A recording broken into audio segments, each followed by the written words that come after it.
Now, I was at the home opener and I was absolutely blown away by the production and also the renovations by the Vicano Group. This was fantastic from start to finish. The energy in the building, thanks to a packed house, was amazing, and it could not have happened without the renovations to the Civic Centre as well as the fans' energy that were in there.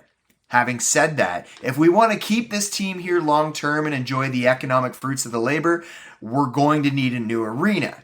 Which is why back in February, the council actually hired a consultant to do a report to see what it would look like if we did build or develop a city-run 5,000-seat arena. Here are some of the highlights from that report. The first stat out of the report that actually jumped out at me was the fact that Brantford has had the highest growth in average household income since the year 2000 compared to all the other OHL cities.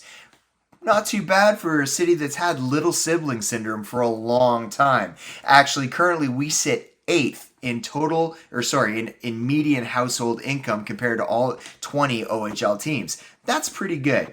The other thing is that in comparison to other Ontario-based OHL cities, Brantford's expected to become the 11th largest OHL city by population by the year 2046. Now, that's a few years out, but that's just based on economic growth and population growth for all of these cities. So, not too shabby, Brantford. Also, new OHL teams that have moved into modern facilities have seen attendance growth anywhere from 34% to 133%. Those are some whopping numbers there. So what would it look like cost-wise for Brantford to get a new arena to keep this team here long-term? Well, from the report, the cost to build the arena could be anywhere between $115 million to $140 million, and that doesn't include land costs, site development, infrastructure, or even parking. Now, that price tag might seem steep, but even with the awesome improvements and renovations at the Civic Centre, it still won't be able to keep any OHL team here long term. A building of this size in Brantford would be projected to generate $3.5 million.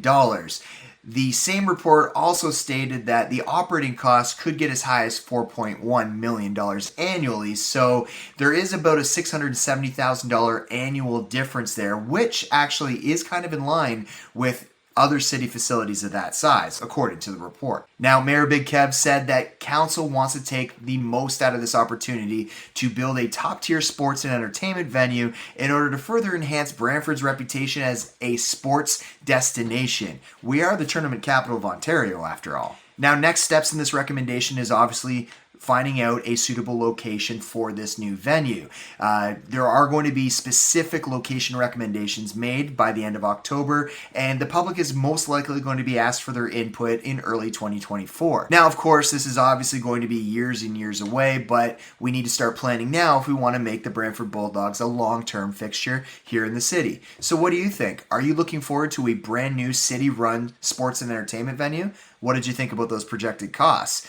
There's no contract signed yet, nothing set in stone, but the possibility of a facility like this could mean a lot of opportunity in the future, not just for the Bulldogs, but for the city in general. Let me know what you think, but in the meantime, go Dogs go!